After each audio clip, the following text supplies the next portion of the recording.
Ready to make a real impact every day? Join the Active Day Home Care team and help clients maintain their independence in the comfort of their own homes. Make a difference in someone's life as you provide essential daily assistance and protect their health and happiness. Earn up to $20 an hour and enjoy additional perks like optional daily pay, 401k, paid time off, ongoing educational training, and more. Join a team that values care, compassion, and your professional growth. Visit activeday.com to apply. Hi, I'm Richard Karn, and you may have seen me on TV talking about the world's #1 expandable garden hose. Well, the brand new Pocket Hose Copperhead with Pocket Pivot is here, and it's a total game changer. Old-fashioned hoses get kinks and creases at the spigot, but the Copperhead's Pocket Pivot swivels 360 degrees for full water flow and freedom to water with ease all around your home. When you're all done, this rust-proof anti-burst hose shrinks back down to pocket size for effortless handling and tidy storage. Plus, your super light and ultra-durable Pocket Hose Copperhead is backed with a 10-year warranty. What could be better than that? I'll tell you what, an exciting radio-exclusive offer just for you. For a limited time, you can get a free Pocket Pivot and their 10-pattern sprayer with the purchase of any size Copperhead hose. Just text WATER to 64,000. That's WATER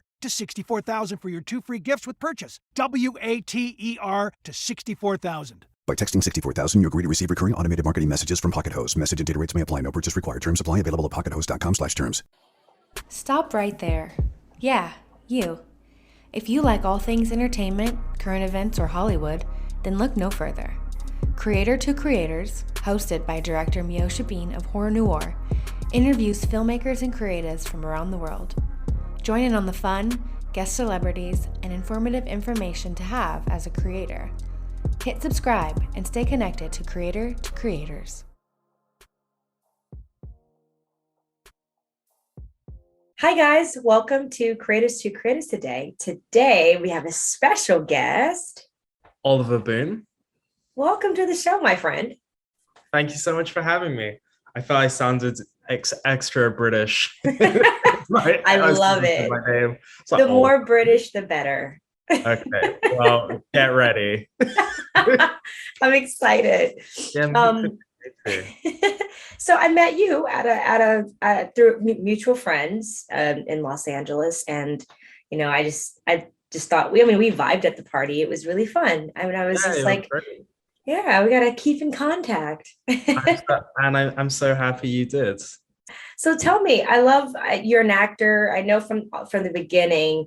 I love asking creators, like whether they're acting, filmmaking, or whatever side of the creativity part of that you work in. Where did you grow up, and how was your childhood?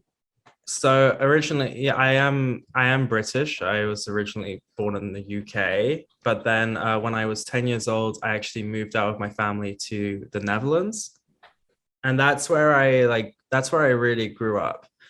I found being in a different country could be very isolating. I never learned Dutch. As when I tried, the people would just speak English back to me, and I was also just really like insecure and shy at the time. So it could be quite challenging. I always felt though, especially my drama classes in high school, it always felt like a safe space, and that's where you could really kind of, be creative and open. And I think that's where it all starts from. It's like that kind of like need to connect with people. I love that. I can't picture you being shy, because at the party you seem very open. And I know. It's such a strange. I definitely. I believe I'm super awkward, but I've become comfortable with that. Okay. So I'm like constantly just falling forward. That's so funny. Yeah. I think it works, and it just adds to your charm. Thank you. I was like, oh, who is this guy over here looking so cool? Like, yeah, if Hugh Grant can do it, so can I. There you go. So you're shy, and you said that the need to connect. So you get older. What prompted you to kind of move into that direction of that creative field, like acting world? Like, was it something that you watched, something that inspired you to go that direction, or? Honestly, it's just a love of specifically just films. Like Mm. ever since I was a kid, I remember watching Charlie and the Chocolate Oh, Factory, the yes. original one, and always being like, I want to be Willy Wonka. And then I realized Willy Wonka wasn't real, so it's like, oh, I want to be Gene Wilder. Mhm. I just love to entertain. I love that. I love that. So, were your family, I mean, when the love for it, did you ever tell your parents, like, okay, I want to do acting? And if when you did, were they super supportive of your kind of direction of where you take your, because obviously it's that kind of unknown world of like acting is it's a gamble. Like it's a Oh, 50-50. absolutely. I'm so grateful to my parents. They my dad kind of sums it up best as, I don't understand it, but I will support you I either love way. that. I love that. I think it's really important for parents to be supportive. It helps. Not saying, you need it, but it does help because you're like, okay, now I have someone in my corner who loves me, who I know any decisions I make, they're always going to be, there because this business is tough. It's tough business. Yeah, and I think either way the kid's probably going to do it, but it kind of helps if you if you give them a positive start, Yes, you know. absolutely. What Yeah. was your first, I don't know, acting experience, and what was that like? Oh, my first acting experience. I mean, I guess it would be probably those like high school plays where you like the big fish in the small pond. I was definitely seen as like the acting guy. I'm pretty sure it was just me and this other guy in a class of like 15, Mm, like about like like 13 or 15 girls in the class. that's amazing. So it felt it felt very nice to like have a place. Yeah. And then I did a couple of short films in my late teens Did you make where them yourself? Did you write or did you? I at the time I didn't think that was at all possible. I thought you needed thousands and thousands of dollars to get started. And then I started doing these like student films, these very low budget short films, Right. and I realized, oh, I could totally do this. So I started collaborating with some friends, and I started getting sound equipment. Nice. Like I started with the small Zoom H5 that could that had a microphone on it, and then I could even connect just a simple microphone. And from there, it started building up more and more that, oh, I can do sound on films in my spare time. And that is such a great network tool. Oh my And God, it's the yes. way of getting me on the set and meeting like 10, 20 creatives Yeah, every other weekend. that's awesome. I mean, sound is so important. Like, It really is. I love that it's overlooked, to be honest, because yes, then it's more people coming my way asking me to edit. I love that. Do you like that process? Do you like editing and sound mixing? I love it because with sound mixing, especially when it's when you're kind of like the lead sound editor on a film, you start really getting to connect with these projects because there's this one director where I record the sound and then edit after. Okay. I think I haven't stopped working with him for over a year. It's literally been one project editing, project recording, and back and forth, back and forth. Wow. And that can be super rewarding. Yeah, that's amazing. What programs do you use? And was it self-taught as far as like sound mixing? So at least with sound mixing, it was self-taught. Nice. I shadowed a couple more experienced sound mixers in my time, Nice. but a lot of it was self-taught, watching tutorials online and kind of just learning by doing, which I think is always the best way for anything. But in 100%. terms of programs, I grew up using Adobe Audition, and I Yeah. got told, but that isn't what you're really supposed to use for like sound editing. So I've moved to Pro Tools, which which I wasn't a fan of at the beginning, but now I love. I'm a believer now.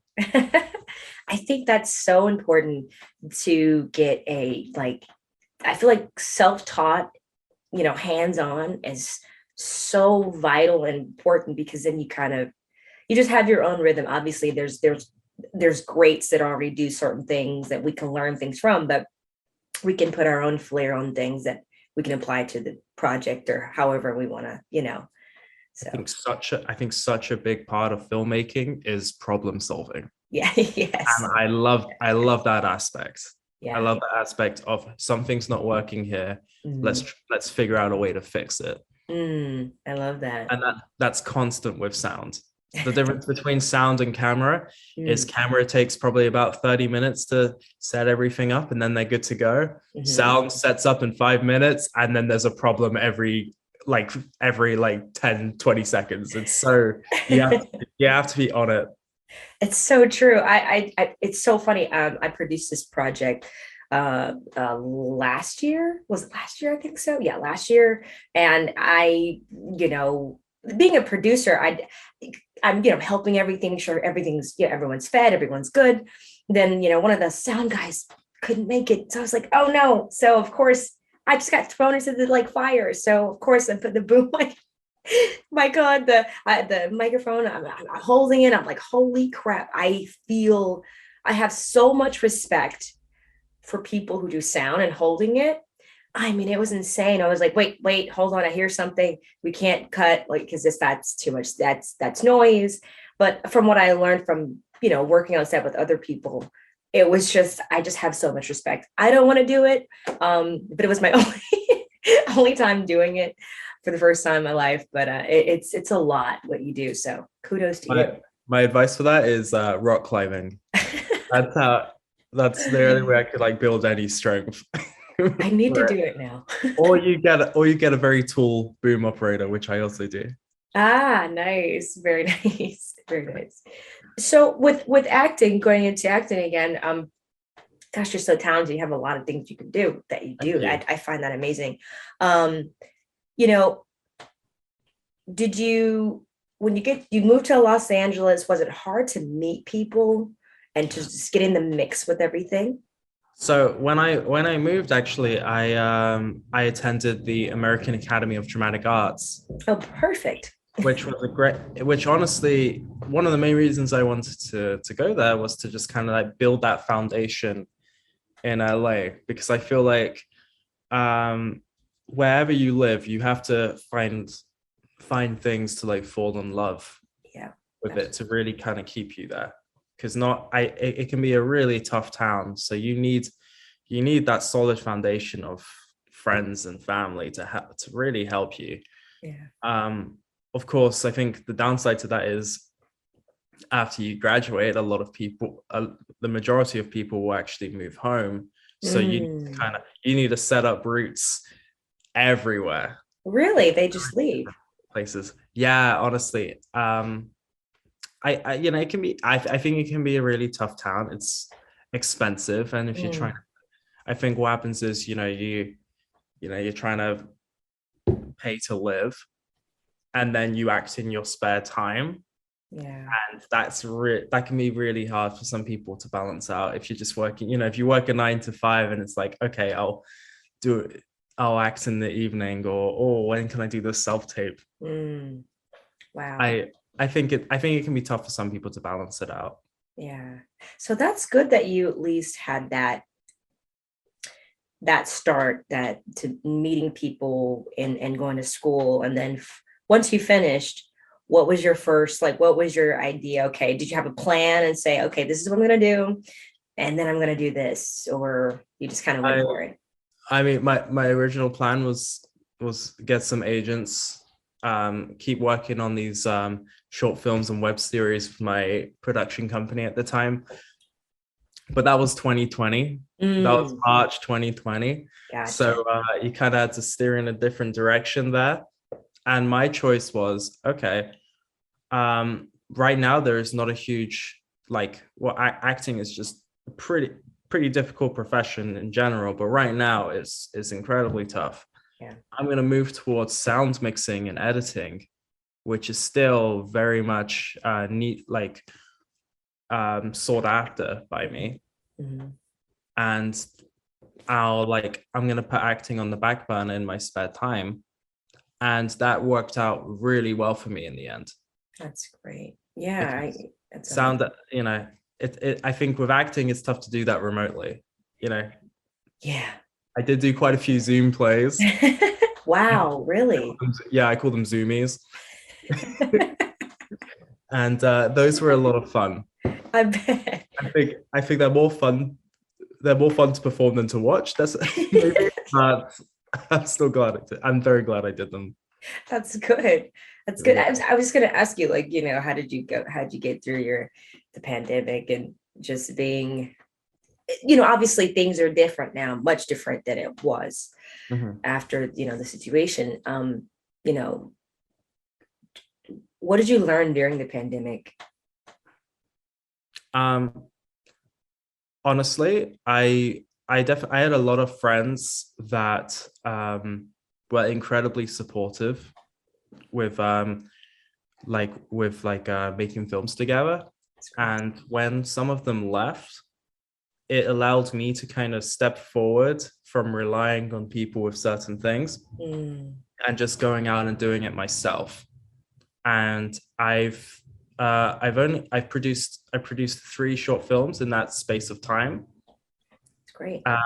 Last year. This year, I've been working on other projects from other people, and that's been great too, honestly. Awesome. But definitely, I'm in pre-production for my own short film now because it's like enough is enough. I need to get back. I need to create something myself. Yeah, it honestly allowed me, like, you might not know anything about something at the beginning, but the only way to do it is to just kind of go through it and learn it and not be afraid to make mistakes. Yes. And that's always been a tough one for me. But during like 2020 to 2021, that's where I really started just having the ideas that I've had for years and just going through with it. That's great. I mean, honestly, that's, I was listening to some podcast recently and they were talking about the success and how we, it's like, and the guy goes, yeah, just start it and do it. Just go, even if you don't know exactly what to do, it'll just somehow reveal itself to you as you go, as you're going, 100%. I think something I struggle with a lot of my projects is I often love some sort of sci-fi fantasy aspect, which requires either makeup, prosthetics, or that's tough, or like some CGI. So I definitely do have to. That's where I do actually reach out to some people and put a little money forward. Like, hey, can you create this humanoid insect mask and hands for me to wear? I love that. Now I really can't wait to see the project that you're working on now. I'm excited. Thank you. What inspired that? And this latest short film I've written, it's called Wavelength, and the title's still pending. I like it, but I'm not sure. I don't know. It's provocative. It's basically like the opening to the feature that I wrote about these two siblings that basically get sucked into their how do I start this? How do I start this whole idea? I love it. Let's take it back. All right, from the top. Okay. It's the 1980s, and there's this rock star who he's not really there for his family, and he suddenly disappears and nobody knows where he goes. It's now present day. It's now like 90s, 2000s, and we see these two brothers who are the son of the rock star, and they haven't really known their dad because he disappeared in the 80s, and all that was left is his guitar and his guitar amp. So they're like they start jamming out because they're in a band, and suddenly they start hearing the guitar amp like talking to them very loudly, and then they get sucked into the guitar amp. I love that actually. It's very it, Jumanji. it becomes I like to think of it as Bill and Ted meets Tron. That's very much I love the that. vibe I'm going for. And whilst they've been sucked in this world of like music and sound, their younger brother is going around town with the guitar app, going to like a guitar center, trying to get them out. This all started from me and my brother playing guitar as kids. Oh. And when we stop playing, we're connected to a guitar amp. We picked up a radio frequency of some sort. It was this French radio frequency. I believe it was something from like World War II. Wow. And it was so trippy to me. That's amazing. And that always stuck with me. Oh wow, great! I love that. I didn't expect to think you thought of that from your childhood. That's really really cool. I always wonder. I feel like I have ideas that just stay with me for like decades. Wow, I don't know. I wish I was that good. I usually, for some reason, if I don't write it down, it's like neither here or there. I'm like, where did it go? Like if I want to film, I just scroll through my notes. Literally, like I'm so grateful for that feature on the iPhone. I've been using them since day one. What's next for you in your chapter? What do you want to see happen like for you the next 5 years? What does that look like to you? Honestly, the dream is probably to like solidify my place in America, getting the right visa. I'd love to work full time at like a post-production sound house. And I believe that's possible. Like I'm definitely building a great portfolio right now. It's great. And then honestly, my dream, I realized I didn't necessarily want to be a professional actor. What I really want is to act in independent film. And then I'd be so happy and content. If I could make them myself, I would as well. That's the best thing to do, is to control your own narrative. I think there's something liberating in that. 100%. My favorite, I think probably like some of my favorite film roles are the ones that I wrote for myself. Because I don't know. I feel like sometimes it can be, at least when starting out as well, you're kind of being made to be put in a box of what somebody else sees you as. Yes. And I've always felt so misunderstood in some ways. Maybe it's the awkwardness, but like I know exactly what I want to do, and I feel like if I can start telling my own stories, it would be a dream come true. Well, you're doing it, and I think that is the beautiful thing. And eventually you're going to see yourself look back and say, wow, like I did all that, like and honestly, yeah, I think that's such an incredible about making movies, the time capsules. yes it is. It's the best. Okay, what advice would you give to somebody that wants to just get into this business, whether it be sound design, mixing, acting, filmmaking? Just what does that look like? Don't be afraid to reach out to people. And it's more about, honestly, I think it's more about making friends than making connections. If you go up to someone really like expecting something from them, I think it's gonna fall apart. I think it comes from wanting to collaborate, and it's like, hey, what can I do for you? Not necessarily what can you do for me? Because I think that can become very off-putting, especially if it's like texting or someone like reaching out on your Instagram. Another part would be like we discussed earlier, fall forward. Don't be afraid to make mistakes. Making mistakes is brilliant. It allows you to grow. Yes, it does. I think Ernest Hemingway said once, I think it's like the first draft of everything is shit. Very true. And it's very true. But even the greatest scripts, Yeah. so you just got to keep working, and you just keep getting better. I'm a big subscriber to the whole 10,000 hours. Love it. I'm not there yet. One day. Absolutely. It's a process. It's a Yeah. process, Great advice. Last question. Loyalty or respect? Loyalty. Nice. Loyalty. I think